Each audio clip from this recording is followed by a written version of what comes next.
20 da Rádio Cidade, da nossa querida cidade de Tubarão. Só nós trabalhando, né, deputado? Com certeza, todos nós trabalhando, né? Com certeza. Hoje é dia 1º de maio, né? Pois é. Mas vamos bater um bom papo, com certeza absoluta. Estou à tua disposição. Eu brinco que nós somos trabalhadores braçais da comunicação. Aliás, se você desejar, Ronaldo, a gente pode começar a conversar um pouquinho sobre exatamente 1º de maio, Dia do Trabalhador. Sim. Isso é muito importante, né? Diga. Se você quiser, a gente pode começar. Sim. Eu quero aqui, Ronaldo, né, externar, né, o meu contentamento, né, dar os meus parabéns a todas aquelas pessoas, né, que têm se dedicado muito, né, no fortalecimento de cada um dos nossos municípios, né? Todos aqueles que trabalham em Tubarão, região da Murel, né, por Santa Catarina e pelo Brasil, né? Mas, ao mesmo tempo, né, também externar uma preocupação, né? O prestigiamento ao trabalhador de uma forma geral, né?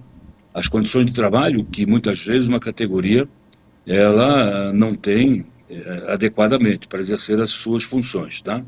E uma outra situação muito, muito, muito importante que eu venho lutando, pedindo, né, exigindo, até porque não depende só de nós, mas de todo um sistema, é a equiparação salarial, mulher e homem, né? Na maioria das vezes, as mulheres trabalham e exercem a mesma função do homem, mas ganham menos. 21,3%, essa é a pesquisa, deputado. É exatamente isso. Então nós temos que equiparar. As mulheres produzem muito, as mulheres trabalham muito, as mulheres, para mim, são mais compenetradas, né? Têm um planejamento maior. E, além disso, normalmente as mulheres têm dupla tarefa. Além de cuidar da casa, cuidar das crianças, também trabalham fora, para completar a renda da família. A essas também tem que dar as mesmas condições dos homens. Salário igual, não tenho dúvida nenhuma.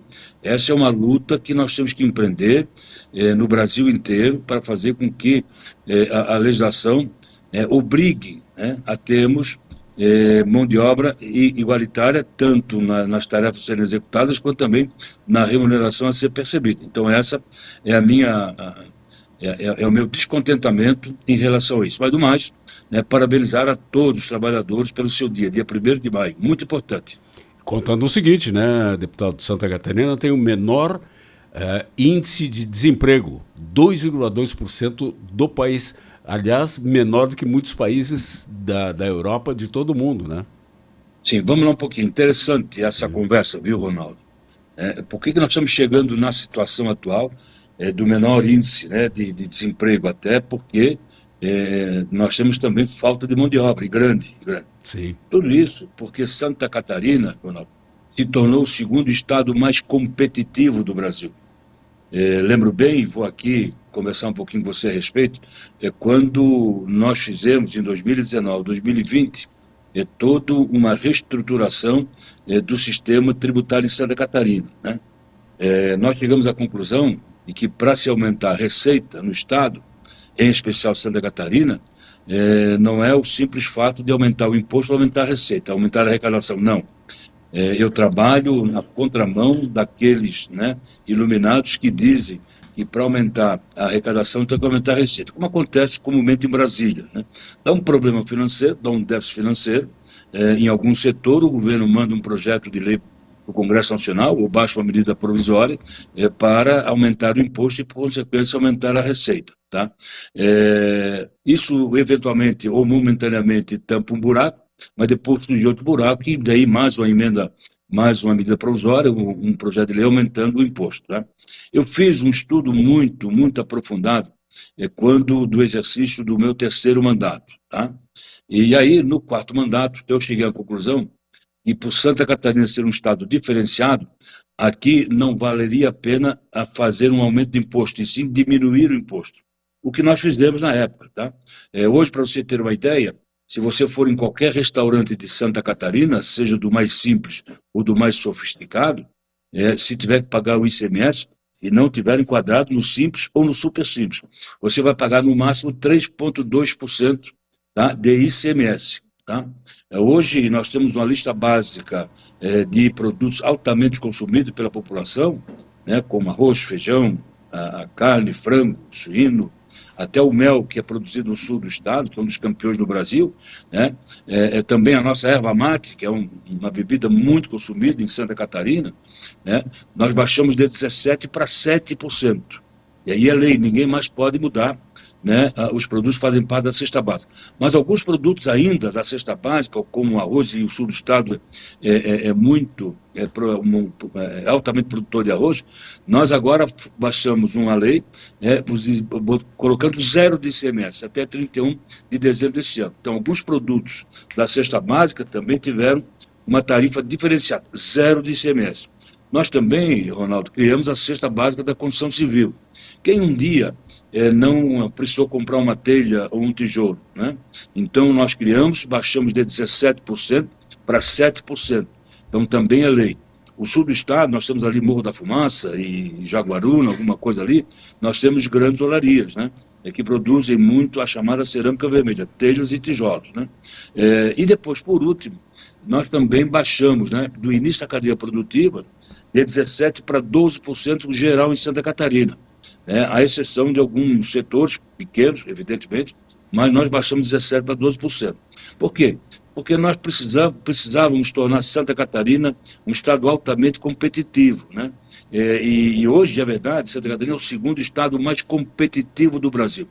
E o que aconteceu quando nós tomamos essas medidas na Assembleia Legislativa? Evidentemente que tudo de acordo também com a Secretaria de Estado da Fazenda, PGE, né, e os setores produtivos de Santa Catarina. Quando Santa Catarina se tornou competitivo em relação a outros estados da federação, a nossa indústria, que é moderna, que é bem distribuída regionalmente e consolidada, ela passou a produzir e a vender e arrecadar. Tanto é verdade que Santa Catarina hoje exporta para mais de 180 países do mundo inteiro. Somente São Paulo está à nossa frente, né? Somente São Paulo. E tenho dito ainda de que tudo que Santa Catarina produz, nós catarinenses não conseguimos consumir. Tudo que Santa Catarina produz, o Brasil não consegue produzir, mas tudo que Santa Catarina produz, o mundo inteiro está consumindo. Então, por isso é que a arrecadação de Santa Catarina tem aumentado consideravelmente. E para você ter uma ideia, nos meses de janeiro, fevereiro e março, a arrecadação do estado de Santa Catarina foi a maior de toda a sua história. Alcançou a cifra de nada mais, nada menos que 15 bilhões e 400 milhões de reais. Tem bastante dinheiro em caixa hoje, sim, graças a Deus. E que bom que tenha, né?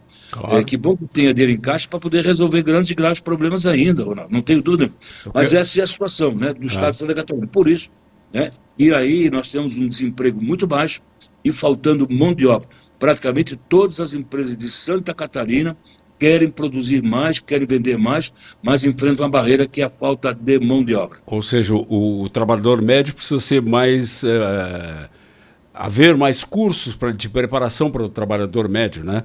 Eu queria conversar com o senhor exatamente sobre o orçamento, a LDO e a LOA. Mas antes eu queria lhe perguntar, o PSDB, eu acompanho política há muitos anos, né? Eu sei disso. Desde os anos 60 eu estou acompanhando a política, né? Eu sou bem velhinho. E a pergunta que eu queria lhe fazer é a seguinte: o PSDB, que foi um adversário durante muitos anos direto do PT, mas como uma centro-esquerda, agora é direita? Porque foi um dos 5 partidos que votou integramente, 100%, na questão do projeto da dosimetria. Vamos lá um pouquinho, né? O PSDB sempre foi adversário do PT. Sim. O PT sempre foi adversário do PSDB. São os dois únicos partidos que, desde o período da redemocratização de 89, né, se combateram nas eleições presidenciais. 89, Mário Covas, Lula; 94, Fernando Henrique Cardoso, Lula; 98, outra vez, Fernando Henrique Cardoso, Lula; 2002, Lula, que ganhou a eleição do José Serra; 2006, Lula com Geraldo Alckmin; 2010, né, a Dilma com o José Serra; 2014, a Dilma com a Aécio; e 2018 ainda, né, o PT, o Haddad, com o Geraldo Alckmin, né? Bem, o PT, ele foi sempre adversário do PSDB e o PSDB sempre foi adversário do PT. E o PSDB é o único partido que nesses últimos quase 50 anos deixou um grande legado em favor do nosso Brasil. Está aí, inclusive, o nosso plano real, né? Então, não tenho dúvida nenhuma. O PSDB sempre foi adversário do PT. Infelizmente, ocorreu um grande erro na eleição de 2018, quando o nosso candidato à presidência da República não encarnou tirar o PT fora. E aí chegou outro partido e conseguiu tirar o PT fora do governo.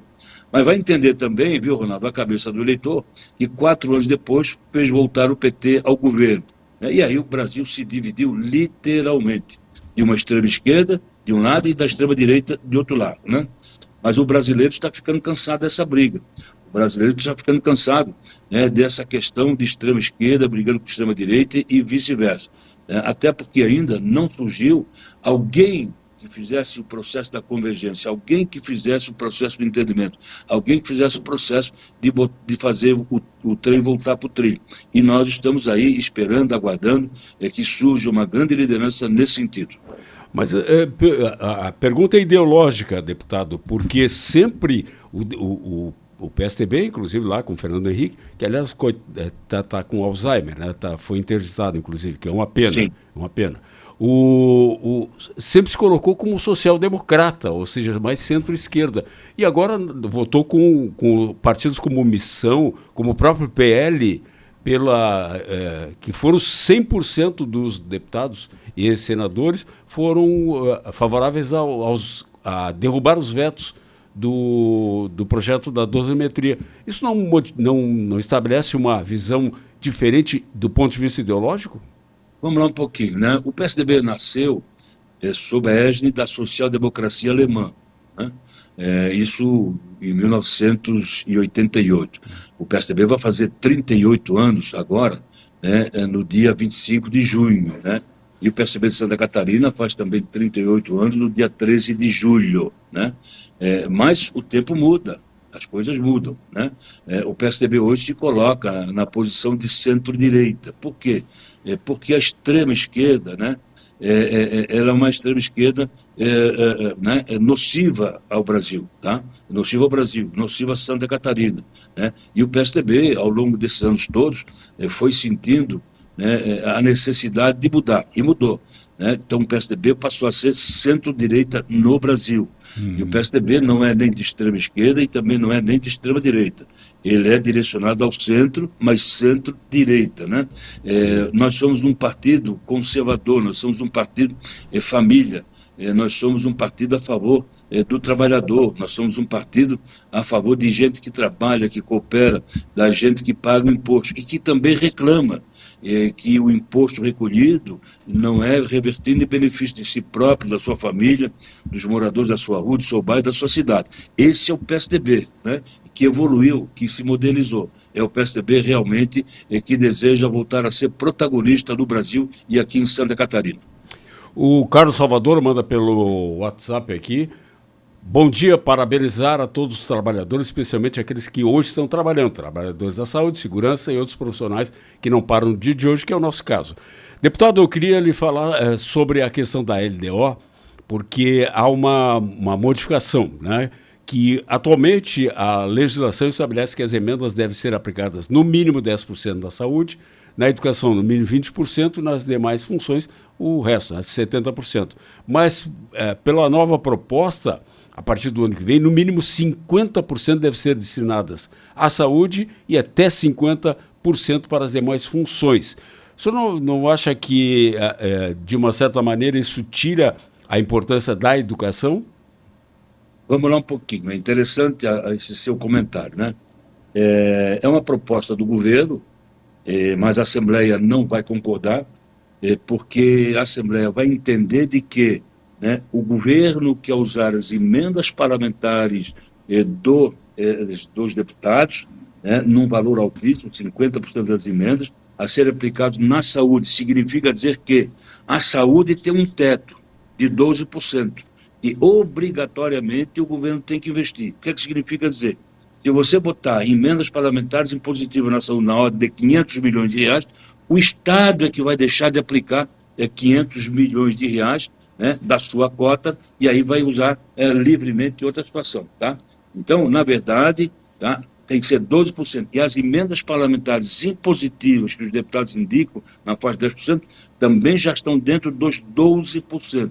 Então, é desnecessário, né, os deputados aumentarem de 10% para 50%, e aí desonerar o governo, fazer o governo baixar. Tá? Então, ao invés de ele aplicar 500 a 100 milhões, ele aplicaria praticamente aí 99 milhões. Então, é uma situação que nós vamos discutir e que nós vamos fazer o grande debate, e aí vai prevalecer realmente a maioria da opinião dos deputados. Muito bem. Deputado estadual do PSDB, Marcos Vieira, muito obrigado pela entrevista. Fique à vontade para utilizar o microfone da Rádio Cidade aqui para qualquer comunicação que o senhor considere importante.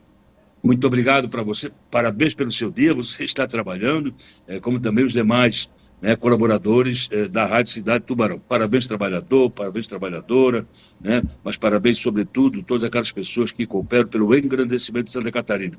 Um bom dia, um bom feriadão e que Deus abençoe a todos. Todos nós. Abraço. 10h41, vamos ao nosso segundo intervalo, voltamos em seguida. Estamos apresentando Hora da Cidade.